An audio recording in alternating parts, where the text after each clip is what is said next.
Ja ongi Näokäest taas kord eetris. Seekord olen saatejuhina saates üksinda, sellepärast et Janar otsustas, et temale ei meeldi siuke tervislik eluviis ja otsustas, et jääb haigeks. Aga sellest ei ole lugu ega saade siis sellepärast tegemata ei jää. Ja loomulikult on meil ka saates seekord külaline ja seekord on meil saates piirkonnapolitseinik Annika Jukk. Tervist! No tervist, sain lõpuks mahti tulla. Tõsi, võib öelda vaatajatele, kuulajatele, et jah, seda saadet on ühel või teisel viisil plaanis teha olnud juba, ma ei teagi, mingi 4 miljonit aastat vist peaaegu või ma ei teagi, kaua täpselt on. Aga esiteks suur aitäh, et lõpuks tunnikene sai leitud, et meiega siin natukene juttu puhuda. Ja kuna esimest korda oled saates, siis me alustame saadet klassikalise küsimusega, mis koosneb 3 küsimusest. Et Annika, räägi siis ise oma sõnadega ka, et kes sa oled, kust sa tuled ja millega siis täpselt tegeled? Ja, et piirkonnapolitseinik, eks ju, see on siuke nagu Hunt Kriimsilm, tegeleb mitme ametiga, et piirkonnapolitseinik on kogukonnakeskne politseinik, kes siis toob selle politseiameti inimestele lähemale, nii-öelda suhtleb, palju suhtlemist on. Aga teenistusülesannete osas neid on palju. Ma ei teagi, me siin ilmselt kõigist ei jõuagi rääkida, eks ju, selle tunni jooksul, aga piirkonnapolitseinik lahendab lähisuhtevägivalla juhtumeid igapäevaselt, tegeleb alaealiste süütegude ennetamise ja vajadusel siis hiljem nende poolt toime pandud süütegude menetlemisega, tegeleb nii-öelda selle noorsootööga, sest noorsoopolitseinikud omal ajal kaotati ära ja kogu see valdkond läks siis piirkonnapolitseiniku kanda. Et me oleme koolide partnerid, lasteaedade koostööpartnerid ja tegeleme relvakontrollidega, et PPA-s meie registris on nii sportrelvad, jahimeeste relvad kui ka enese- ja varakaitseks olevad relvad ja nende isikute nii-öelda relvahoiu tingimuste kontrolliga tegeleme. Me teostame liiklusjärelevalvet, tagame avalikku korda, vajadusel oleme kaasatud nii-öelda piiride ülesesse piirkonna töösse, kui meil on tegemist kadunud inimeste otsimisega, siis üldiselt piirkonnapolitseinik, tal on küll oma konkreetne piirkond, eks ju, minul antud juhul kogu Nõo vald ja pool Elva vallast, aga politseiametnikud oma töös nii-öelda haldusala piire selles osas ei tunne, et kui ma olen kuskil Nõo valla piirimaal ja selgub, et Kambja vallas, mis on meie naabervald, peaks olema abivajav isik ja mina olen kõige lähim ressurss, siis ma sellele sündmusele ka reageerin. Et see tõepoolest see meie igapäevane tööülesannete ring on väga lai, me kõigest sellest siin rääkida ei jõua, aga siin on väikene ülevaade sellest, mida piirkonnapolitseinik lisaks igapäevasele logistika kommunikatsiooni korraldamisele, operatiivsele infovahetuse tagamisele veel täiendavalt teeb.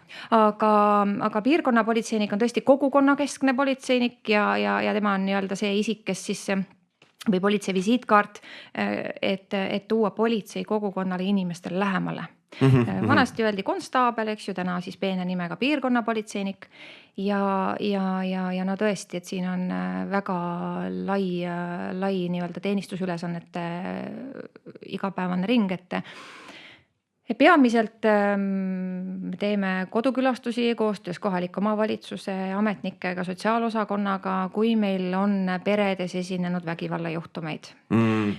See on, miks ma alustan just sellest, sest et see on kahetsusväärselt nii-öelda kõrge number üle Eesti tervikuna lähisuhtevägivallajuhtumite arv, eks ju, ja paraku ei ole Nõo vald ka tervikuna Eesti pildis kuidagi eristuv. Ehk siis ei lähe meil ei paremini ega halvemini kui mujal valdades ja lähisuhtevägivalla juhtumeid kodudes ikka aset leiab. Et see on nagu selles mõttes number 1, võiks sellest kohe alustada. Me võime minna kohe väga tõsiste teemade peale ka või kas me teeme alguses niimoodi, et äkki lähme natukene ajalooradadele ja siis jõuame siia nii-öelda tööni nagu endani ka, kui sobib? Väga hästi sobib, saatejuht annab suunised ja nii me täpselt lähemegi. Aga ma proovin olla ikka seaduse kuulakas, seega kui sa ütled, et teeme teisiti, siis ma hallun. Aga igal juhul ennem räägime natukene siis sellest ka, et nii-öelda ajalooradadest siis täpsemalt, et siis sinust endast täpsemalt, et kuidas siis üldse niimoodi sai, et politseiamet sai endale valitud, et kas see oli juba niimoodi väiksena juba teada, et väänasid lasteaias inimesi maha, et kord oleks majas rühmas või kuidas elutee selleni viis? Jah, jällegi nüüd me jõuame väga palju aastaid ajas tagasi, eks, kus tegelikult ma ju üsna varases lapsepõlves teadsin, et politsei on just see amet, mida mina tulevikus teha soovin. Paraku ikka läheb nii, et kui sa ka mõtled ja võib-olla unistad, et lapsepõlve unistused ühel hetkel täituvad, siis elu seab oma rada ja mis siis meil ikka muud üle jääb, kui käia seda rada mööda, mis meil on ette nähtud, eks ju. Et läks ka minul teisiti, ma küll kunagi keskkooli lõpetades viisin nii-öelda kindla sooviga need paberid sinna Tallinnasse Sisekaitseakadeemiasse, aga läksin siiski omandama teist haridust. Nii ma olengi lõpetanud ärivaldkonnas ja hiljem ka Tartu Ülikooli ja nii-öelda õppinud veel täiendavalt juurde projektijuhtimist, tegutsenud pigem siis nagu erasektoris ja olnud keskastme juht aastaid rahvusvahelises ettevõttes, et ütleme, et kvalifikatsiooni, kogemust, silmaringi oli omajagu.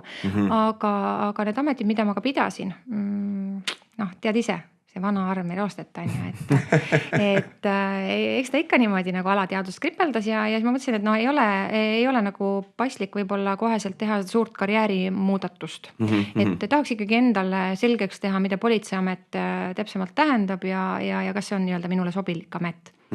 Ja siis läkski elu niimoodi, et saada asjast aimu, alustasin mina abipolitseinikuna. Täpselt siin samas Nõo vallas, Elva vallas, naabervaldades, Kambja vallas, Tartu maakonnas tervikuna panustasin abipolitseinikuna siis oma palga ja põhitöö kõrvalt vabatahtlikku tegevusse, turvalisuse tagamisse. Ja tööpäevad nägidki minu jaoks sellised välja, et 4:30 kontoris, siis abipolitseiniku vorm selga ja hommikul 4-ni, mõnikord 8-ni, täpselt nii nagu vahetused olid, sai tehtud siis 10-12 tundi veel vabatahtlikku tööd, käies politseiametnikega siis nii-öelda välitööl, põllutööl, nagu meie seda nimetame. Ja eks ta seal oligi väga silmi avardav, eks ju, et politseitöö, kui me ette kujutame, politseiametnikud ju istuvad tanklates, joovad kohvi, söövad sõõrikut. Täpselt kui hea lebo elu. Jah, et hea soe autos niimoodi tiksuda, aga reaalsus on midagi muud, et tõesti alkoholi, narkojoobes, kodanikud, nende nii-öelda nende turvalisse paika toimetamine ja võib-olla siis kõik see kuritegelik pool, eks ju, need sündmuskohad, avariid, väga karm elu, ütleme, et alustavale abipolitseinikule ikkagi selline väga avardav kogemus ja võib-olla ka kohati šokeeriv.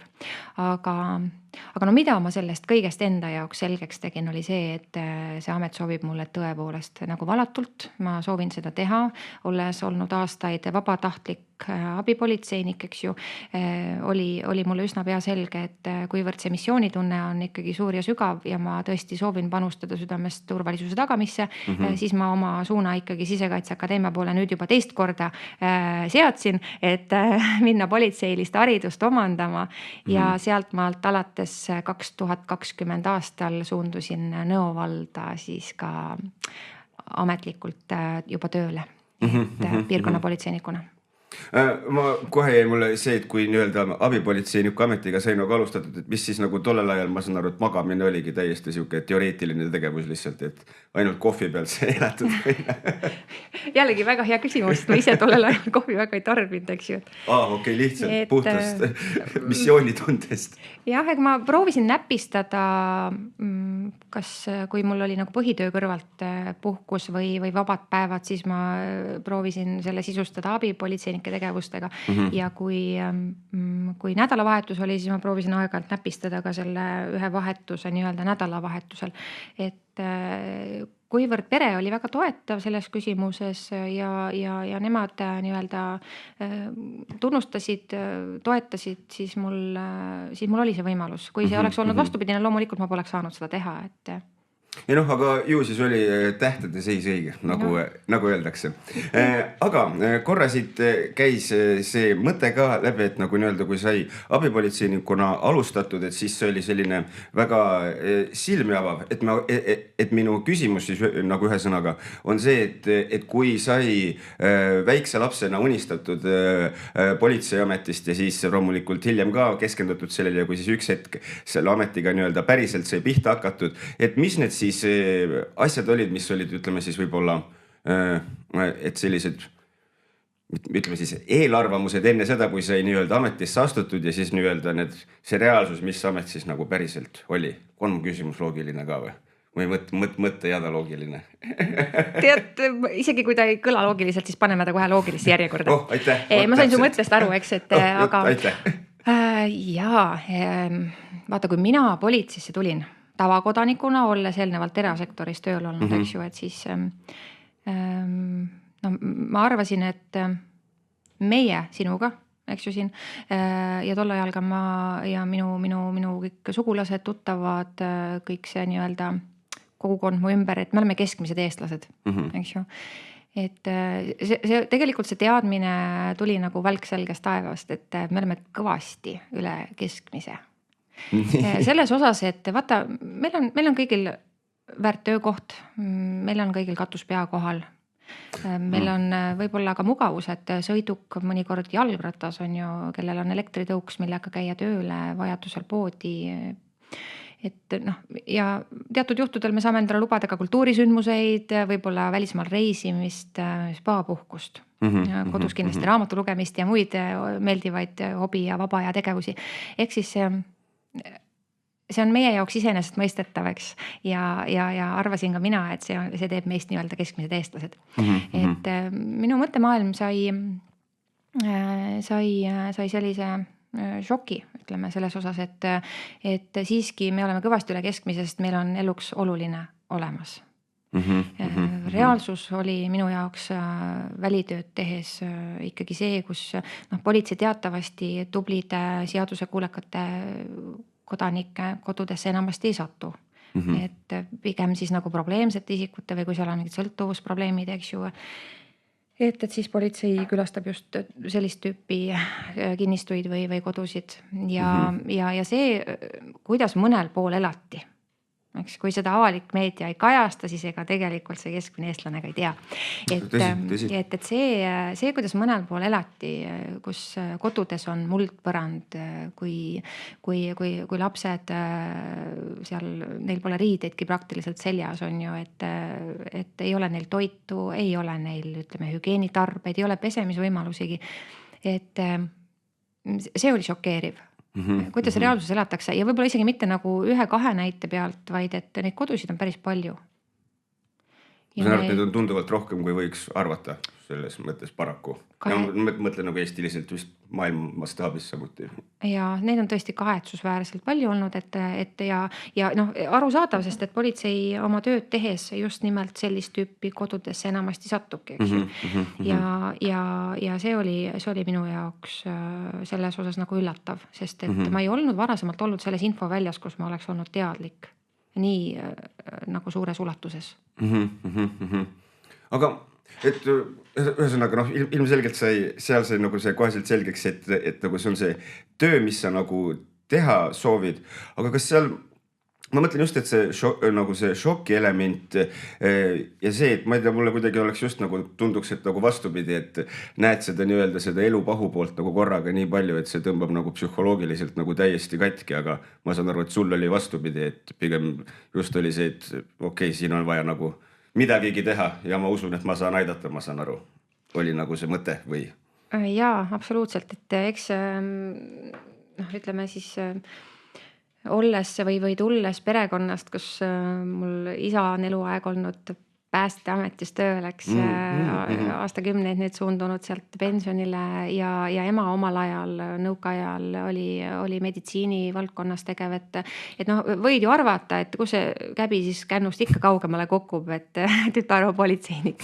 Ja no tõesti, et see võib tunduda selles osas ja see võib sinule tunduda šokeeriv, eks ju, ja võib-olla ka kohati nagu eemale tõukav, et see on nüüd asi, mida ma ei soovi teha, aga vastupidi, mina nägin seda pilti nagu tervikuna ja tahtsin toetada neid perekondi, aidata neid abivajavaid lapsi ja no piirkonna politseinikuna ma olen saanud selles osas anda tänaseks suure panuse teavitada. Loomulikult, eks kodaniku kohustus näeb meil kõigil ette, et lastekaitseseadus ütleb, kui sa märkad abivajavat last, anna sellest kindlasti vastavale ametkonnale teada, aga no see pole see.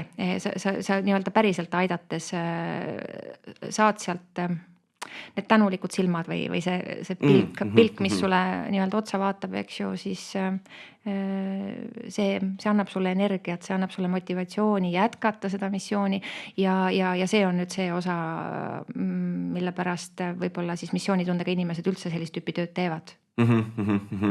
Nojah, seda ametit vist ei saa üleüldiselt pidada nagu sellisena, et ma lihtsalt teen midagi, et seal vist peab see missioonitunne nagu iseenesest juba nagu taga olema. See tundub nagu üks niuke asi, mis on selle ameti puhul nagu suisa nagu hädavajalik. Aga võib-olla minu küsimus nagu just selle šokeerimise ja selle koha pealt on nagu see, et kui nii-öelda sai alustatud, et kas oli seda nagu hirmu ka, et ütleme, et kui ikkagi nii-öelda igapäevaselt näed seda nii-öelda seda elu pahupoolt, et kas see nii-öelda seda enda reaalsustaju ei hakka nagu moonutama, et ütleme, et selline mulje jääbki, et kõik elus ongi tegelikult niuke must, tume ja kole.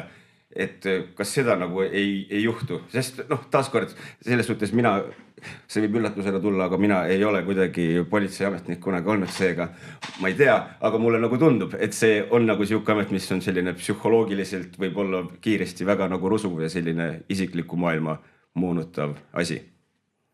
Ja see võib niimoodi tunduda ja vaata seal ametis tegelikult püsivad inimesed, kes ühelt poolt ongi missioonitundega, eks ju, teevad oma tööd südamega, aga teisalt ka sellised emotsionaalselt tugevad inimesed, sest terad eraldatakse sõkaldest ja ega see on nii iga ametkonna puhul, eks ju, et see ühel hetkel võib-olla ja ka meil on inimesi, kes tulevad, avastavad, see töö ei ole nende jaoks, eks ju, see on täiesti okei, see on täiesti aktsepteeritav ja niimoodi on igas elu valdkonnas.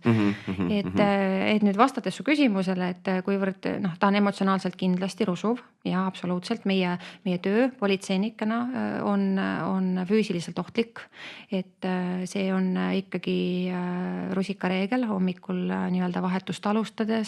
Me ikkagi loodame mõttes, kes iganes, mis sõnad nii-öelda lendu laseb või endale päevaks vahetuse jaoks kaasa paneb selle teadmise, et täpselt nii turvalises keskkonnas, nagu me praegu alustame, samasse keskkonda me soovime vahetuse lõpuks ka tagasi jõuda. Et ei oleks täna sellist tüüpi intsidente, kus satuks ise ohtu, satuks kaaskondlased ohtu, et see oleks meie jaoks ohutu.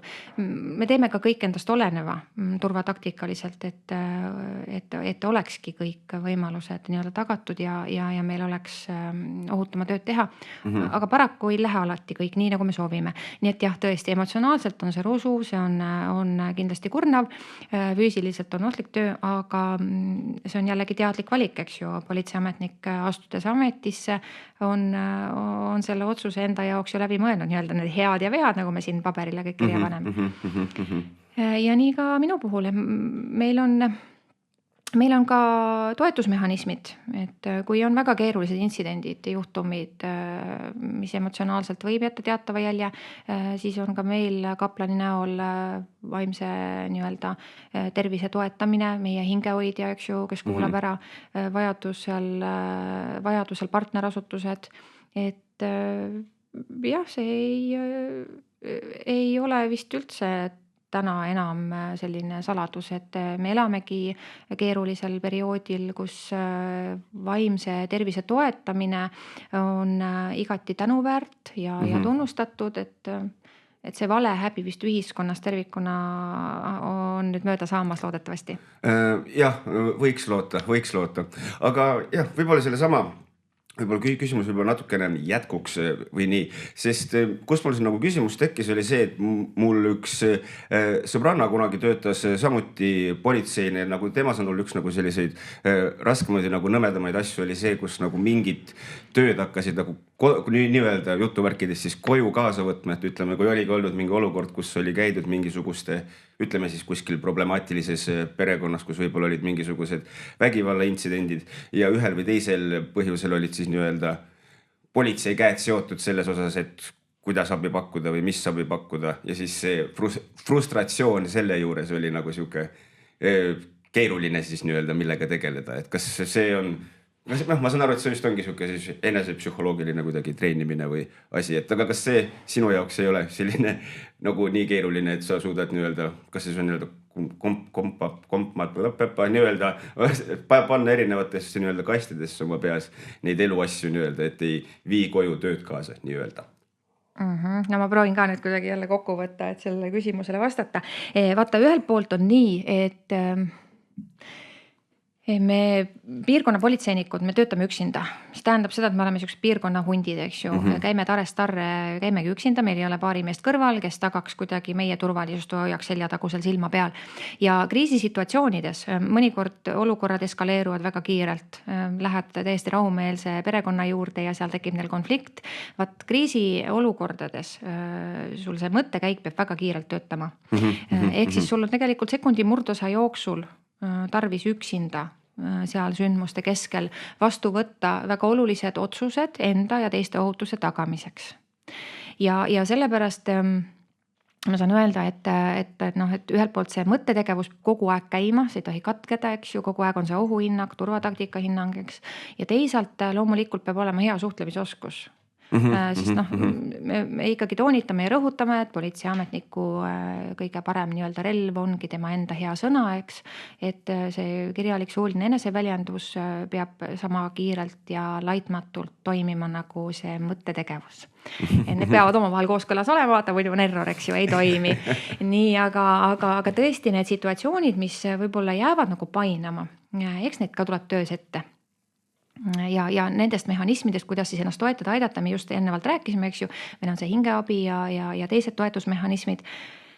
Et see on nagu variant, aga kui sa oled olukorras ja tunned, et tõepoolest nagu tundub pealt näha, et väljapääsu ei ole, siis see kiire mõttekäik või mõttetegevus võib sulle tuua lahenduse nii ootamatust kohast, kus sa seda üldse ei oskagi oodata, eks ju, et ma toon siia juurde ka ühe näite. Super, just tahtsin küsida. Jah, väga hea. Nii, et üks lähisuhte vägivalla all kannatanud inimene, eks ju, tõepoolest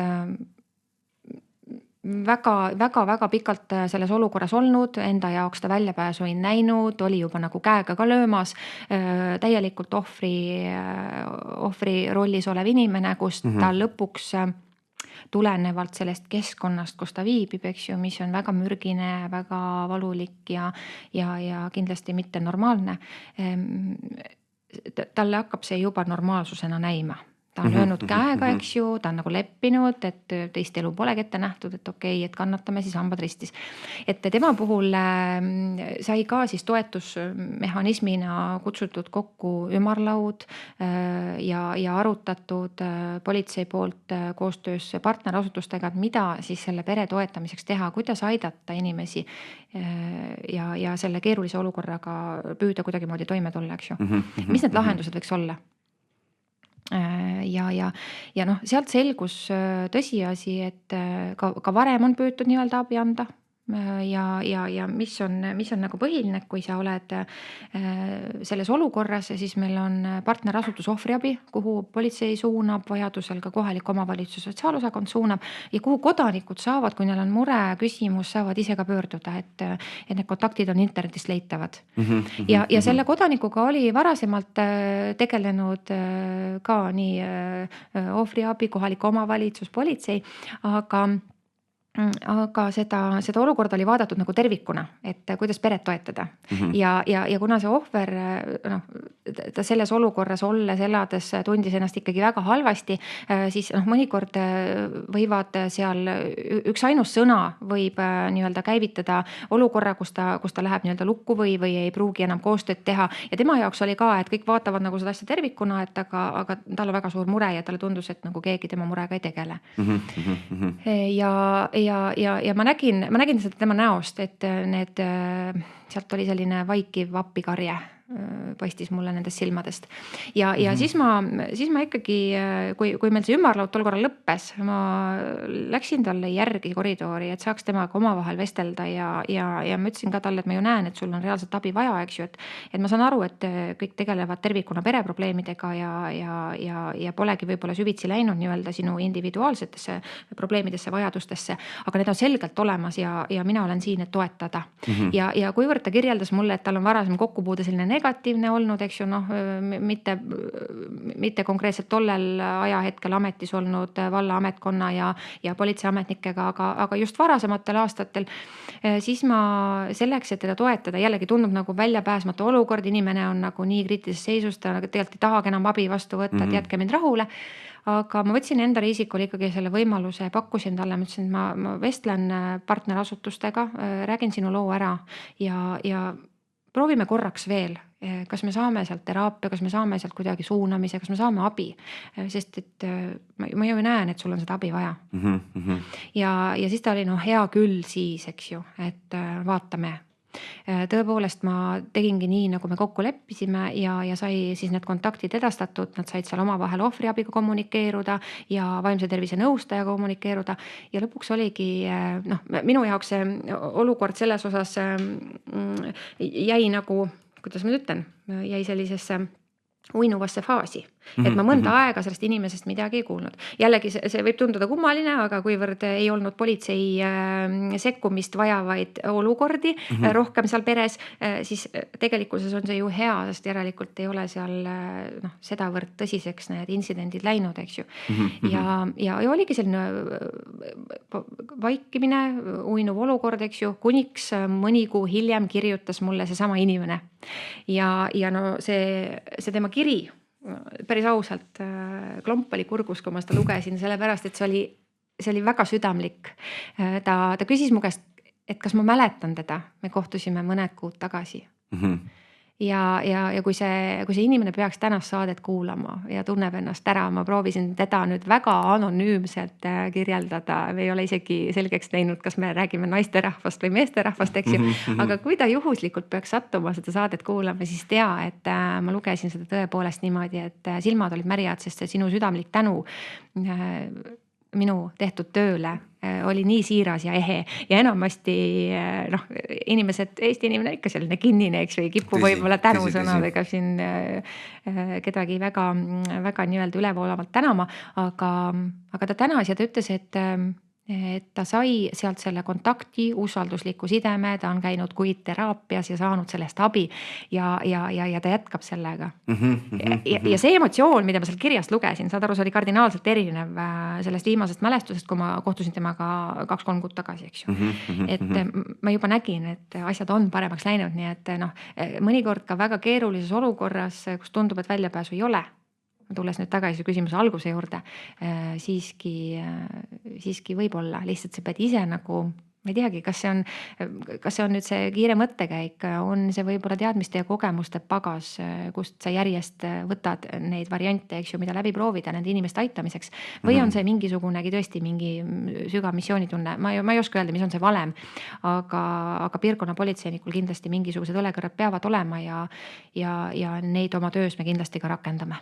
No üks asi ma kujutan ette, kindlasti peab olema selline nagu see võib olla veidra sõnapaar, aga selline vihane empaatiavõime, et nagu aru saada teise nagu inimese olukorrast, et nagu siit sellest samast näitest ka läbi käis, et oli saadud ühe korra nii-öelda vastu näppe, kas siis ametnike käest või kelle iganes käest täpsemalt. Ja siis jäädigi nagu sinna kohta, et ei olegi mingisugust väljapääsu ja mul on nagu tunne, et see on vist nagu üks keerulisemaid asju, mida nii-öelda inimesega teha, et saada inimene, kes on igasuguse lootuse kaotanud nagu uskuma seda, et nagu tõepoolest selle nii-öelda tunneli lõpus on siis valgus ja kõik ei ole veel nagu kadunud, kui ma õigesti aru saan. Ja minu jaoks tähendas seda seal samas koridoris, et ma palusin inimest, et palun usalda mind. Anna üks võimalus mulle. Kui me selle ära lörtsime, siis nii ongi, aga palun anna mulle võimalus. Ma eelnevalt räägin läbi, kirjeldan see olukorda ja ma proovin enda poolt anda kõik, et see sinu poolt varem kirjeldatud olukord ei korduks, eks ju. Ja ta usaldas mind, ta andis selle võimaluse, sellest piisas. Et see võib olla teinekord nii-öelda käivitav jõud, mis paneb asjad liikuma. Jah, mõnikord jah, piisab sellistest väikestest asjadest, et see lumepall nii-öelda veerema saada. Aga korra või mitte korraks, eks me vaatame, kui kauaks siia pidama jääb, aga võib-olla sellisest nii-öelda peresuhtevägivalla teemadest korraks tulla natukene eemale, et tegelikult kui kunagi väga-väga kaua aega tagasi sai arutatud seda, et kunagi võiks ühe saate teha, siis oli tegelikult vist äkki mingisugune augusti lõpp või kuna iganes sai räägitud ja siis oli tegelikult algamas tore kõigi lemmik kooliaeg, eks ole. Ja siis oli plaanis rääkida ka igasuguste nii-öelda liiklusohutus oli tegelikult teema, millest oli plaanis nagu kindlasti rääkida. Aga ma usun, et see teema ei ole nagu nüüd siin paari kuuga nagu vähem olulisemaks muutunud. Et äkki läheks natukene sinna teemasse ka, loeme kõik vajalikud sõnad peale, et jääme sebra taga autoga seisma ja laseme inimesed üle tee ja kõik asjad, aga kindlasti on seal nagu asju veel, millele keskenduda. Sa juba nimetasid pooled ära, vaata, et ma lõikan selle välja. aga tõepoolest nii on, et me ju ammu hakkasime planeerima seda saadet ja kuna seal oli suvevaheaja lõpp ja meil olid kõik õpilased peatselt kooli uuesti suundumas, tahtsime me ju teha selle saate mõttega, et korrata üle elementaarsed liiklus nii-öelda võtted ja ohutusreeglid. Ütleme, mis puudutab liiklust, siis tõepoolest on see pidevalt aktuaalne, nii et väga paslik oleks praegu ka sellest rääkida. Ja eriti veel nüüd, kui kella keeramine on ära olnud, meil on siin pime aeg, eks, et tõepoolest sombune sügis on käes. Ja no mis on siis need elementaarsed asjad pimedal ajal enda nähtavaks tegemine? Eks. Et täna hommikul me alustasime seda saadet ju selliselt, et Politsei- ja Piirivalveameti poolt ma tõin sulle tillukese meene, helkuri. Tõsi, aitäh. Väga loodan, et sa nüüd selle monteerid kõrasti oma jope külge. Luban, et saab monteeritud. Tubli, 5+. Aitäh. Et elementaarne ongi see, et tehke ennast nähtavaks. Sombune aeg, autojuhid ei pruugi märgata ja ega ka teised kaasliiklejad. Viimastel aastatel on liikluses olnud ju ütleme, tänavapilt on tunduvalt muutunud, eks ju. Meil on siin kimavad ringi, kihutavad ringi elektritõukerattad ja täna võib-olla ei ole jalakäijale nii suur oht seal maanteel liikuv sõiduauto, kuivõrd seal samas kergliiklusteel liiklev elektritõukerattur, kes võib-olla ei olegi kuulnud, millise kiirusega tema jalakäija vahetus läheduses või seal kõnniteel üldse liikuma peaks, eks ju. Ja võib-olla ei ole ka kuulnud teistest elementaarsetest liiklusreeglitest. Et tõesti nad seal vuravad meie vahel, see on jalgratturid veel ja tehke ennast nähtavaks mitte ainult autojuhtidele, aga teistele liiklejatele. Et see on nii-öelda ohutussõnu number 1 jalakäijatele ja võib-olla see kõrgendatud tähelepanu liikluses, eks ju, et sombune aeg, lehed langevad koos vihmasajuga ja siis ongi, et peab endast oleneva tegema. Jääge ikka seal ülekäigurajal vahetult enne seisma, veenduge ohutuses, et kummaltki poolt sõidukit ei tule ja alles seejärel astuge sellele sebrale. Kui ka sõiduk tuleb, siis minu soe soovitus on ikkagi jääda seisma, seisatada, vaadata, veenduda, et need sõidukijuhid, kes siis kummalt poolt tulevad, tõepoolest meid märkavad ja seisma jäävad. Vastu sõiduteel alles siis, kui sõiduki juht on seisma jäänud. sest noh, libe aeg on tulemas, nad võivad sind ju märgata, aga nad ei pruugi ka pidama saada, eks ju, ja see libeduse oht, pimeduse oht, kõik võimalikud segavad seadmed sõidukis ja ümberringi, sähvivad plakatid, telefon autos, eks ju, need raskendavad juhi tähelepanu sõna otseses mõttes, segavad tema keskendumist sõiduki juhtimisel ja sina jalakäijana ikkagi veendu, et ta jääb seisma, teil on silmkontakt, eks ju, ta on märkanud sind ja nüüd on ohutu astuda siis üle teed. Jah, tänapäeval on seda silmkontakti nagu keeruline saada, et mina kõnnin, olen telefonis, sina sõidad, oled telefonis ja siis nii ta läheb. Aga muidu see nii-öelda elektritõukside värk, see on ju meil ikkagi selline, ütleme, uuem fenomen selles mõttes meie nagu tänavatel ja ma saan aru, et selles mõttes, et ütleme, et ta päris niisugune metsik lääs ei ole, aga nagu on ikkagi üsna selline kaootiline, et kas mitte just väga kaua aega tagasi ei olnud üks meesterahvas sai hukka minu teada Tartus tänu elektritõukeratta nagu õnnetustele. Aga kas selle elektritõukeratta, kas nende osas on ka nagu siis plaanis nagu, ma ei tea, kuidagi mingisuguseid regulatsioone rakendada või mingeid asju või kas nendel vist jääb isegi lube olema ju lihtsalt hüppa peale ja anna minna või ei ole või? Jah, pooleldi õigus, eks ju, et tõesti möödunud nädalal see traagiliste tagajärgedega sündmus aset leidis ja nüüd ütleme neid kukkumisi ja väga tõsiste tagajärgede õnnetusi, no neid on iganädalaselt. Et peamised on lõualuude peatraumad, eks ju, kui kukud, siis kiivrit ei kanna ja pea on ju kehaosa, mis on meie jaoks kõige olulisem, eks ju, seda me peame väärtustama ja kaitsma.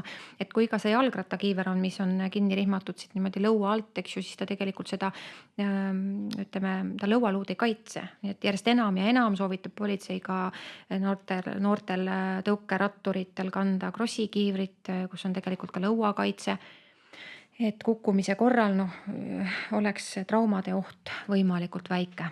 Aga tõesti neid, nagu me ennist ka rääkisime, et tänavad on täitunud elektritõukeratastega ja see ongi selles mõttes anomaalia, on ju, et neid on palju, kiirust on suured, aga et mingit regulatsioone neil ei ole, see ei ole päris õige.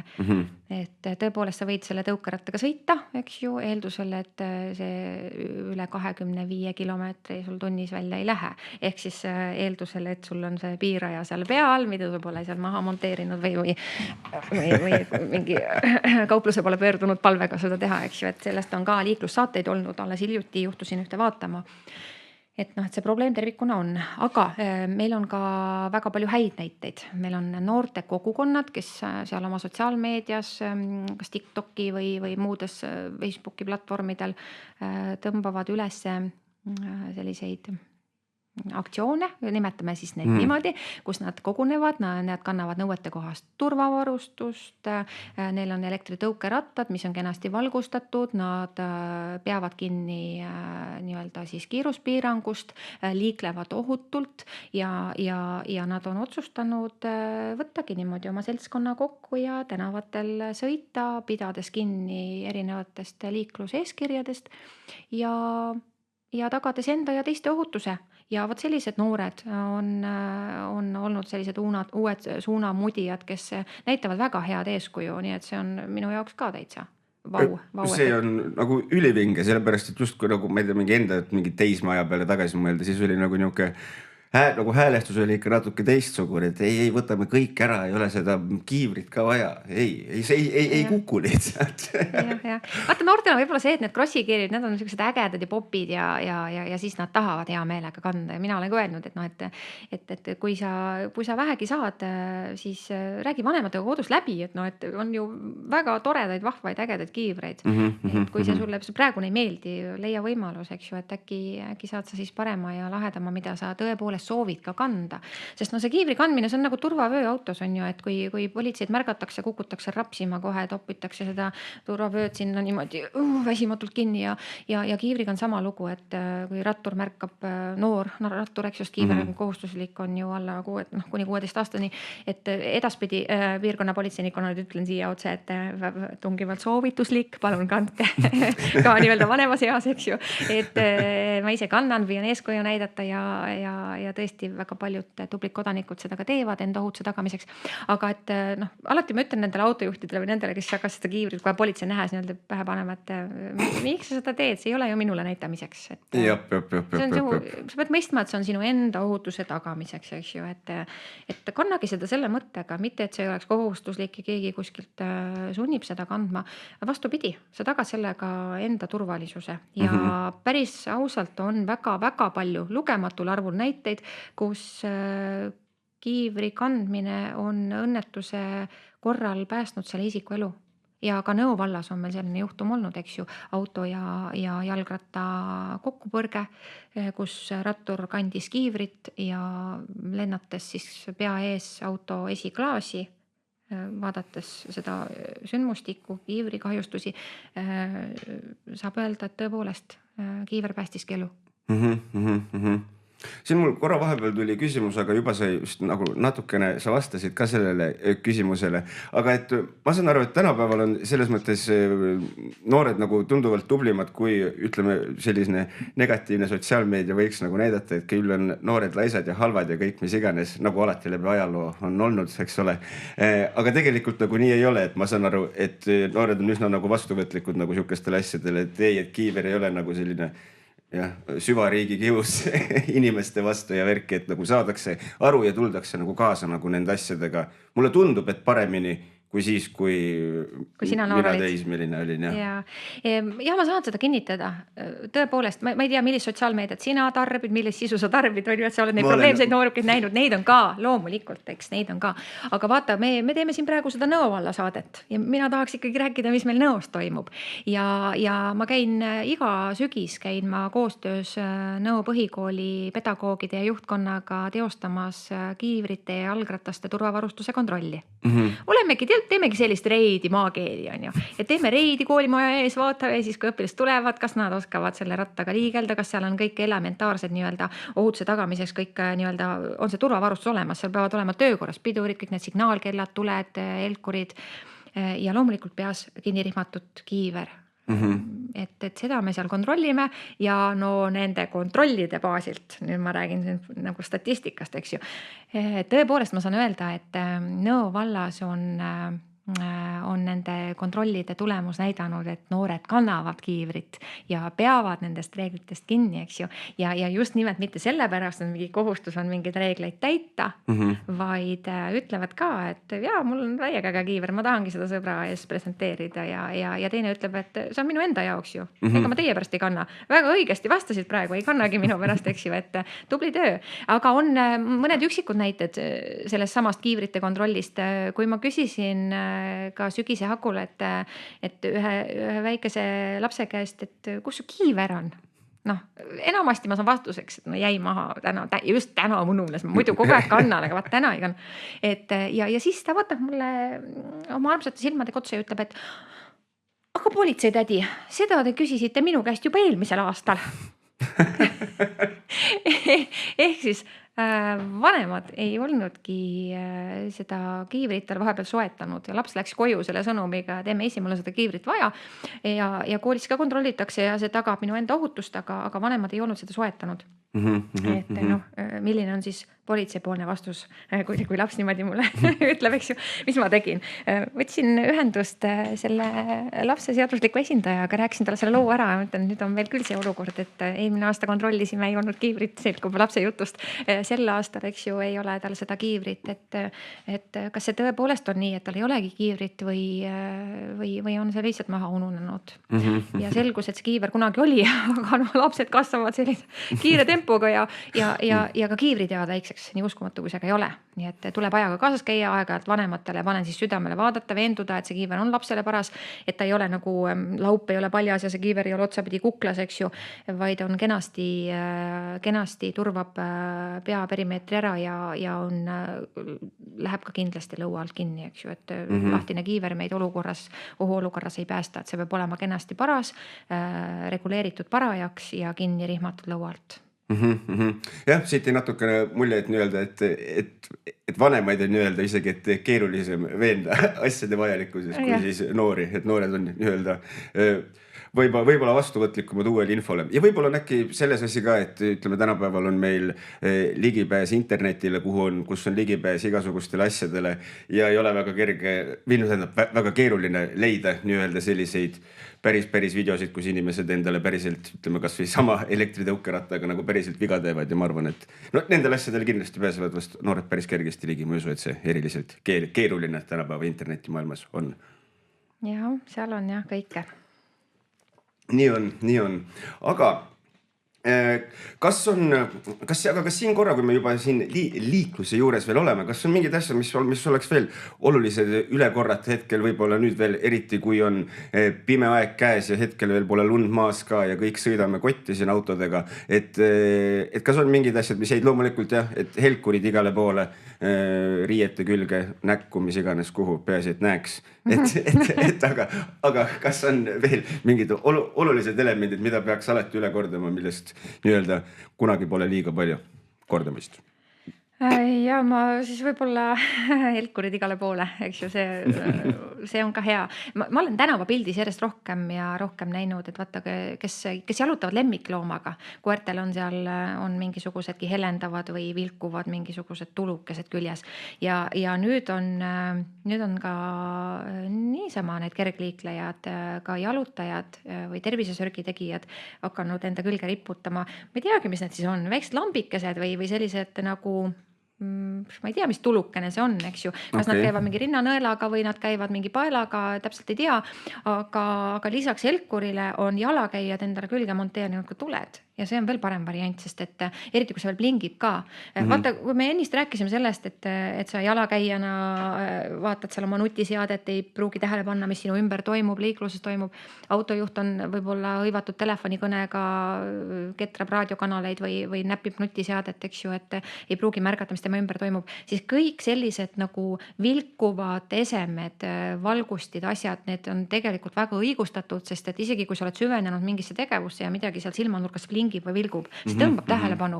Nii et väga kiidan neid inimesi, kes siin Nõovallas ka liiguvad ja ma olen pimedas näinud ka, et neil on mingid tulekesed on küljes. Väga äge uus suund, hästi tervitatav. Ja kui nüüd rääkida sellest, et pime aeg on, kaugel meil need esimesed külmakraadid enam on, eks ju. Tõsi. Maapinnal võib temperatuur päris kiirelt nulli langeda ja peatselt on ka esimest lund ilmselt oodata. Nii need suured ilmaennustajad meile siin vähemalt lubavad, eks. No esimene talv tuleb ikka ootamatult kõigile.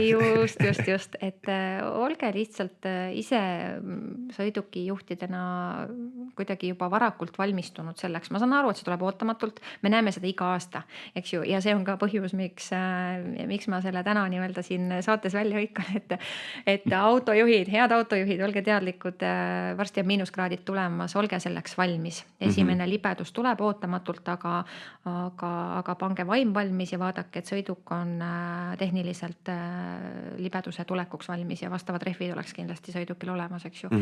Ja tõesti, kuivõrd ülekäiguradade vahetus läheduses käib selline aktiivne tegevus, sõiduk pidurdab seal, eks ju, laseb jalakäijad üle, siis jälle kiirendab sealt minema, siis tekivad ülekäiguradade vahetusse lähedusse sellised ekstra libedad kohad, ma julgen öelda, et kus esimene lumi tambitakse kinni, siis on see selline jäine ala, nii et olge väga tähelepanelikud, veenduge, et te hakkate varakult pidurdama, et te saate tõepoolest ka esimese jää ja lumetulekul pidama.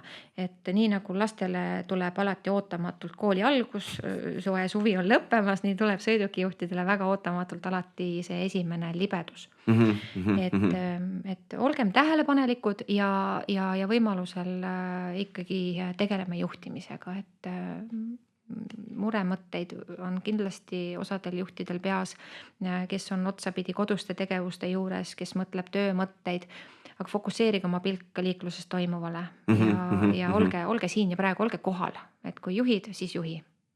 Aga kas ütleme kohalolek juhtimise osas, kas see on nagu kuidagi sinu enda sellise pika karjääri jooksul, siis kas see on nagu selline muutunud ka nagu selles mõttes, et noh, üks asi on kindlasti see telefonis olemine, et lihtsalt ei suuda, kõik on nii sõltuvuses sellest, et no ma lihtsalt pean teadma, mida Kirsti Timmer parasjagu arvab olukorrast. Ma ei saa muidu olla rahulikult.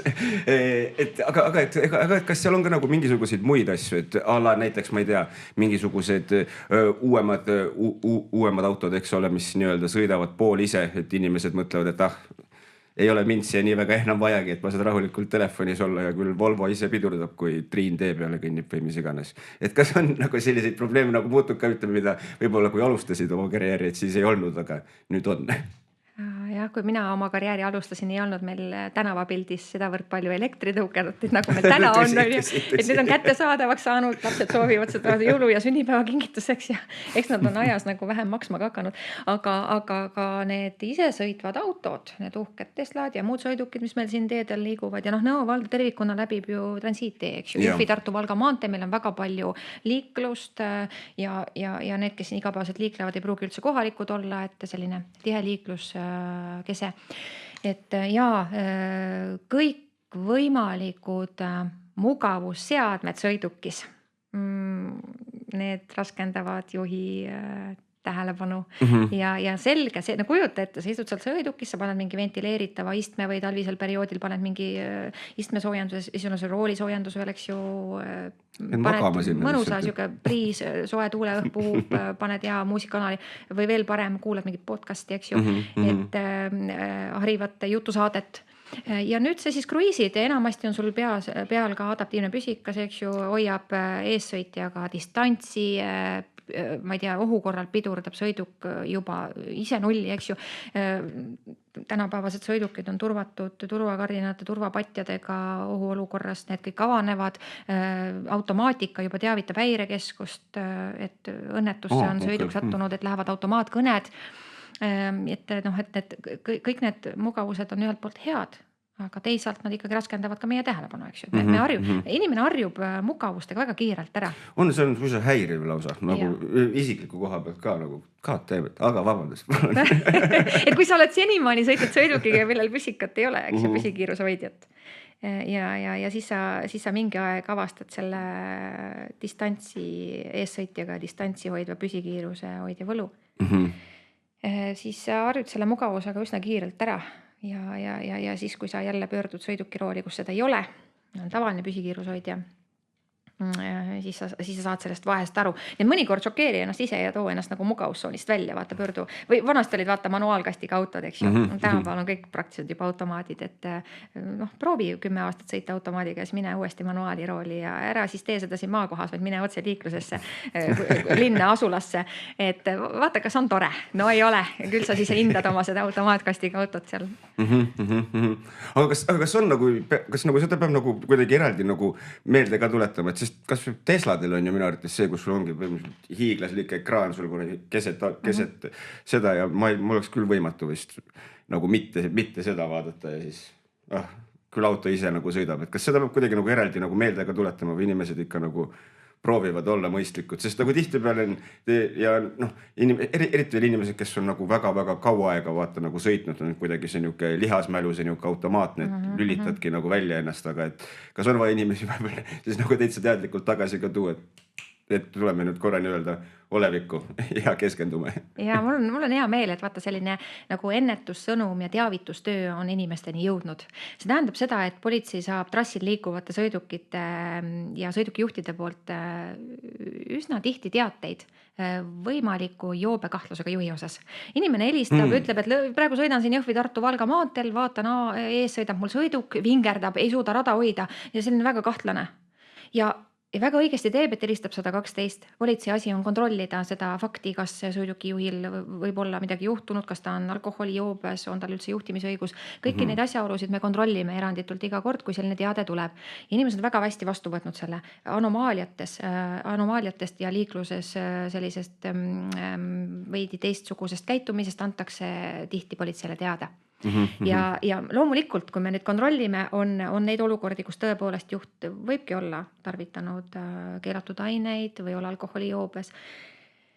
Aga mõnikord on autol tehnoloogilised põhjused selleks, eks ju, ja no sealt tuleb igasuguseid teemasid lagedale, aga paljudel juhtudel on ka tõepoolest nii, et need mugavused, mis selles sõidukis on, tõmbavadki juhi tähelepanu endasse ja siis ta ei pane enam tähele, ta ei ole nagu siin ja praegu, et ta ei tegele enam juhtimisega. Ta süübib sellesse saatesse või ekraanil toimuvasse, mis võib-olla käib seal mingi film seal tagataustal, me ei tea, eks ju. Ja nüüd, kui politsei selle sõiduki peatab, siis sõidukijuht ongi kaine, tal on juhtimisõigus ja ta enda arvates pole ka kuidagimoodi vingerdanud, ise pole seda täheldanud, aga kaasliiklejad ometi seda märkasid.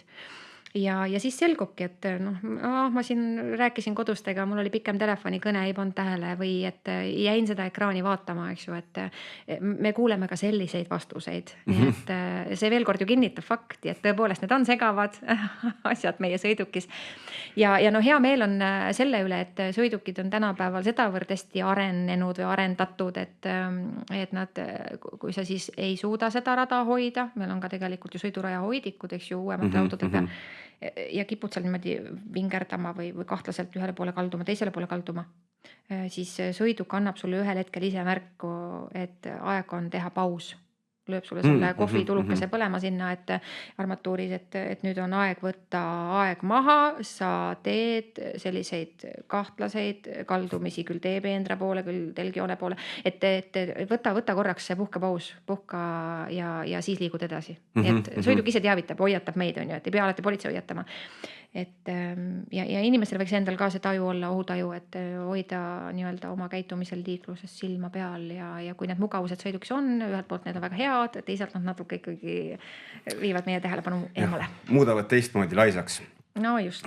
Aga ütleme, aga mul on väga hea meel, et selline ennetus- ja teavitustöö on nagu selles mõttes vilja kandnud, aga jäädes nüüd ennetus- ja teavitustöö juurde, siis, aga see on, ütleme, hetkel siis ju mingisuguseid selliseid valukohti, kus nii-öelda käib aktiivne ennetus- ja teavitustöö ja kus see võib olla ennetamine ja teavitamine ei ole veel rahvani jõudnud, aga võiks jõuda rohkem. Kas on midagi sellist hetkel? Ennetuse puhul on aeg näidanud, et teataval määral see nii-öelda nagu toimib ja on jõudnud nende adressaatideni, inimesed on seda teadvustanud, omaks võtnud, aga alati on ju neid, kes pole veel kuulnud ja ei ole nii-öelda teemaga kursis, eks ju. Et ma tooks siia selle lähisuhte vägivalla ennetussõnumi, mis viimaste aastate jooksul on näidanud, et see on küll nii-öelda võtnud kaua aega, aga nüüd saab küll öelda, et see ka on toimima hakanud ajas aina enam ja enam paremini. Ehk siis kui muidu oli ikkagi niimoodi, et kui naabrite poolt kuskilt seina tagant kostus, ma ei teagi, mütsatused ja karjumine, siis las ta siis kostub, eks ju, et seda pole meie asi, meie elame oma elu ja neid mütsatusi on sealt kostnud juba tead ja mitu aastat, eks ju, ei ole midagi erilist. Aga tõepoolest sellel hetkel ei pruugi see teada, mis seal toimub, võib-olla on seal vägivallajuhtum, reaalselt ka abivajav isik, kes väga vajab seda, et sina naabrina teavitaksid 112 numbrile, häirekeskusele sellest juhtumist ja tuleb politsei, selgitab asjaolud välja, eks ju. Et sa ei pruugi seda teada ja sellepärast oligi see ennetussõnum, et märka seda abivajadust. Anna teada, annagi sellest samast karjumisest, anna sellest mütsatusest teada ja kui seal tõstetakse mööblit ringi, need hääled on selle pärast, siis väga hea, seda peab ka tegema, politsei hiljem selgitab välja, et tõepoolest käivad suurpuhastustööd, see kõik on õige või käivad remonttööd või kui laps on mänguhoos midagi seal maha pillanud, see mütsatus tuli sellest, väga tore, et see on niimoodi, lapsed ongi mänguhoos väga aktiivsed ja see on eriti nagu tervitatav, eks ju.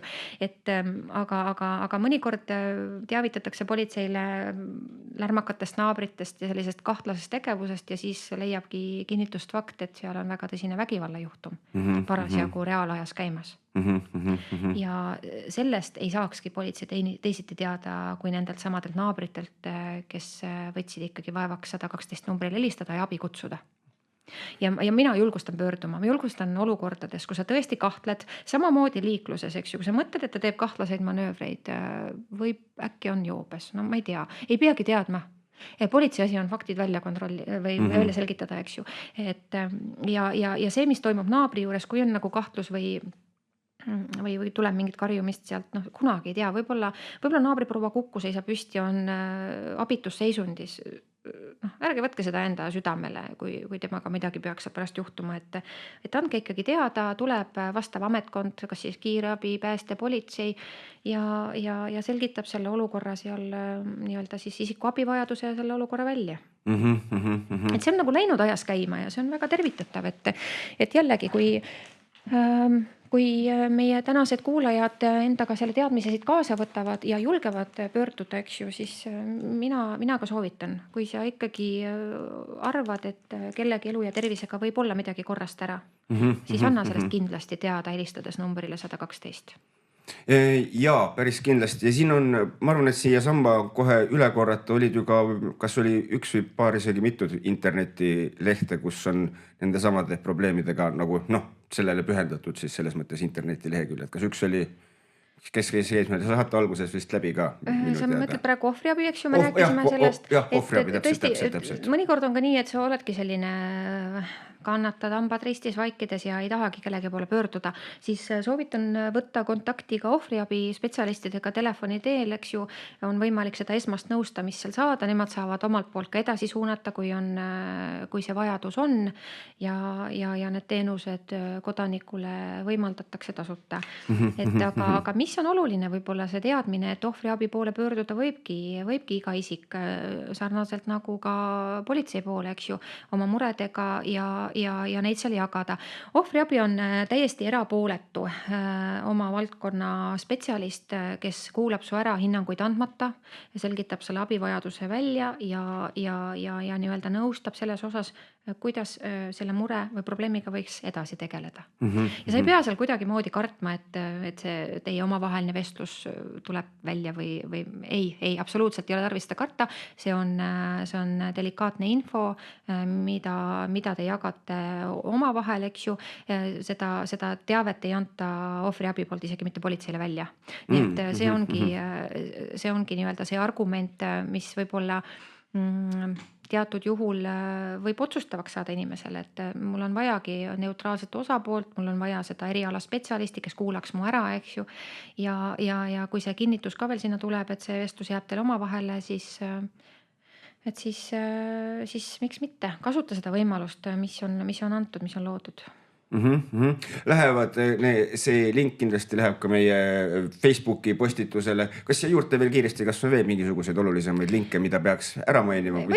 Linke internetis on päris mitmeid, eks ju, et seda informatsiooni leiad sa peaasi.ee lehelt, politsei.ee lehelt, ohvriabi lehelt, Sotsiaalkindlustusameti lehelt, aga võib-olla see 1247. Nii. Et seda riigi infonumbrit võib-olla kordaks üle, et tõesti, kui sa märkad, mida iganes sa märgata võid, kui sa märkad teedel midagi, mis sinna ei kuulu, eks ju, võib-olla on seal mingi loomakorjus või on pori või kivid tee peal, mis iganes asi, siis anna sellest teada riigi infonumbril ja kui sa märkad mingit keskkonnaalast võimalikku rikkumist või kahtlust, anna sellest teada, et kõik, mis su ümber toimub, selle osas, mis on selline nagu normaalsusest veidi väljaspool sinu hinnangul, eks ju, et selles osas võid anda teada riigi infonumbrile vahetu ohu korral, kui kellegi elu ja tervis on ohus, siis peaks koheselt helistama numbrile 112. Et need on sellised 2 olulist numbrit, mida võiks enda jaoks meeles pidada. Selge, väga hea. Aga ennem, ma ei tea, kas oled tähele pannud, aga meie tunnikene on vaikselt täis tiksunud, seega loodame, et see laev varsti sadamasse jõuab, aga enne veel. Kas on mingisugused olulised asjad, tähendab kindlasti on olulisi asju nagu 4 miljonit tükki, mis jäid täiesti mainimata, aga kas on mingisugused olulised asjad, mida võiks veel inimestele südamele panna ka valdkonnast, millest me võib-olla üldse praegu rääkida ei jõudnud? Ja ja ega siis piirkonna politseinik oma igapäevaste teenistusülesannete raames teostab ka kadunud isikute otsinguid ja ma saan aru, et meil on see aktiivne seene ja marjahooaeg just nagu vahetult lõppenud, kuigi ma pean ütlema, ma nägin eile postitust sotsiaalmeedias, kus keegi käis kukeseeni korjamas ja needel on värsked kukeseent pidi metsas veel olema, nii et mine tea, võib-olla meil korilased tänagi metsas, eks ju, et jah, nii, novembrikuus, aga vaata, ilmataat on meid hoidnud ja soe sügis kestab, eks ju, tänagi on pea 10 kraadi väljas ja meil on 6. november. Et miks ma selle teemaks toon on see, et tõepoolest me ei ela suures keskuses, me elame niimoodi Nõo vallas, siin Nelva vald ühel pool, Kambja vald teisel pool, eks ju, et ja metsasihte on palju ja nii me teinekord avastamegi, et kas me lähme metsa jalutama lemmikloomaga, mõne vahva kaaslasega, kas me lähme metsa korilusega tegelema või niisama värsket õhku hingama. Et maastikule ja metsa minnes elementaarsed asjad, võtta alati kaasa täis laetud akuga telefon. Saaksid vajadusel abi kutsuda, eks ju, mis iganes olukorda sa võiksid sattuda, siis alati on hea kindlustunne, et sul on see telefon taskus. Kui meil on tegemist eakatega, kellel on võib-olla ka kroonilised tervisehädad, eks ju, kaasuvad probleemid, siis peaks hindama seda olukorda, et kas see on ohutu minna võib-olla 3-4 tunniks metsa marjule või seenile, eks ju. Ja vajadusel kedagi endaga kaasa võtta. Ja kui sa oledki minemas, siis veendu, et kõik need vajalikud ravimid, mida sul on tarvis tarbida, oleks sinuga kaasas, sest mõnikord võib nii hoogu sattuda, et sellest 2 tunnist seal metsas korjad 4 tundi neid seeni, eks ju, ja siis on võib-olla tarvis, et eluks vajalik on kõik nii-öelda taskus olemas. Ja jäta kindlasti kodustele info. Mina, Annika, piirkonna politseinik, läksin täna, ma ei teagi, mis kell siis läksin metsa, eks ju, ja jäta mingisugune märge koju maha, et ma eeldatavasti olen tagasi kell 2 näiteks. Et siis lähedased ka teavad, et kell on juba 5, nüüd võib-olla on see aeg, kus peaks reageerima, et ise püüdma kontakti saada, eks. Ja mida me soovitame väga, vaata, sügise hakul on mets on, kogu suve on ta ju väga värvikas ja ilus, eks ju. Aga nüüd sügisel, kui on lehed veel eriti oma sellise värvikireva kamma saavutanud, siis on see mets on väga värviline. Ja võib-olla esmane asi, mida sa metsa minnes tahad teha, vanad dressipüksid ja siis mingi puhvaika jope, eks ju, mis nagunii on nii-öelda kodune jope, sul viskad selle peale, sest Heratsi ju sinna uue joppega minna, aga mõtle hoopis niimoodi, et need värvilised hilbud sul seljas raskendavad vajadusel sinu leidmist sellelt väga värviliselt maastikult. Vot kusjuures selle peale mõttes küll, et vaata, et kuidagi on hoopis nagu vastupidine, et väldid mingit rohelist ja värki, aga jaa, väga hea point. Ja jälle see kasi, mille peale võib-olla tule on, aga täna jällegi, kui me räägime siin muutuvast ühiskonnast, meil on elektritõukerattad tänavad, siis meil on droonid õhus. Ja enamasti me nende droonidega inimesi otsime. Meil on termokaameratega droonid, eks ju, ja ülevalt poolt vaadates, kui kõik on värviline ja sul on mingi kirju oranž jope, kus kõik vahtralehed on ka oranžid, väga keeruline on leida. Ja just, et peaks olema neutraalne, mina soovitan heledaid valgeid toone, eks ju, ja sama nagu sotsiaalmeediast, igalt poolt meediast üldse te olete ilmselt kuulnud, näinud, et see valge ämber. Kui lähed metsa, võta kaasa valge ämber, eks ju. Et see ka võib-olla siia lõppu veel nii-öelda hõigata, et need jääksid meelde, sest just nimelt nende valge ämbri ja heleda riietuse, neutraalse riietuse osas on lihtsalt ohu olukorras siin lihtsam leida. Et võtta see endaga see teadmine siit kaasa järgmine kord, kui suundud metsa seenele või marjule. Täpselt. Selle peale ma mõelnuki, et jah, sügisel on ju mets hoopis teistsugune, kui ta sul suvel on. Jüri, olgu. Aga igal juhul, enne veel, kui pildid kotti paneme, siis viimane küsimus, mida on küsitud kõikidelt saate külalistelt. Et kas sul on mingisugune selline mõte või ma ei tea, tsitaat kusagilt raamatust, filmist, mis iganes, mis on jäänud kuidagi niimoodi 2 kõrva vahele pidama ja mida võib-olla tuletad meelde siis, kui on ütleme selline hall esmaspäev või neljapäev või mis iganes päev. Aga ütleme, siuke mõte, mis toob need kastanid tulest välja ja aitab päeva lõpuni viia. Ja ma olen ise tegelikult läbi elu purjetanud sellise motoga, et iga asi juhtub põhjusega. ja kui täna me ei saa aru, eks ju, miks mingid asjad juhtuvad, siis võib-olla see teadmine jõuab meieni pea mõne aasta pärast on ju, et siis me viime pildi kokku, et tol korral pidigi nii minema, et täna oleks see saanud sündida. Et just see on see minu isiklik moto olnud, aga kui sa küsid tsitaati, siis niimoodi kohe puusalt öeldes, siis mulle meenub Väike prints. Selline raamat, eks ju, võib-olla siin osad kuulajad on seda kunagi ise sirvinud, lugenud, mine tea, et seal on üks selline tsitaat, et kõige olulisem on silmale nähtamatu, ainult südamega näed sa hästi. Nii et kuulama sisetunnet, see võib nii mõneski olukorras hoiatada meid halvema eest. Ära alahinda seda. Nõus, kas on maakeeles, kas on kõhutunne, on see meil vist. Mis iganes tunne see on ju, et kuidas iganes seda nimetatakse, eks neid nimetusi on palju. Aga jah, usalda iseennast. Nõus, tähendab, see on, ma arvan, see on ideaalne mõte, millega saade lõpetada ka. Veel kord suur aitäh, et selle tunnikese leidsid, et meiega siin natukene juttu puhuda. Teemasid oleks jätkunud veel tõenäoliselt mingi 6 tundi võiks vist teha siin saadet või isegi pikemalt. Ära ole nii tagasihoidlik. Aga, täpselt, aga mine sa tea, võib-olla mingil momendil juba saates tagasi ja siis juba uued jutud ja teemad. Aga veel kord suur aitäh. Suur aitäh kutsumast. Mul on hea meel, et selline võimalus pakuti. Saime arutada piirkonna politseiniku tööga seonduvat ja tuua siia selliseid ohutus- ja ennetussõnumeid kuulajatele. Et julgustan piirkonna politseiniku poole pöörduma tõesti oma muredega. Kontaktid leiate Nõo valla kodulehelt ja politsei.ee lehelt ja vahetu ohu korral, kui on selline kõrgendatud oht, eks ju, elule ja tervisele, ole julge pöörduma koheselt numbrile 112, et esmareageeriv patrull saaks tulla ja seda abi osutada. Nii et julget pöördumist, aitäh saatesse kutsumast, turvalist sügisjätku kõigile.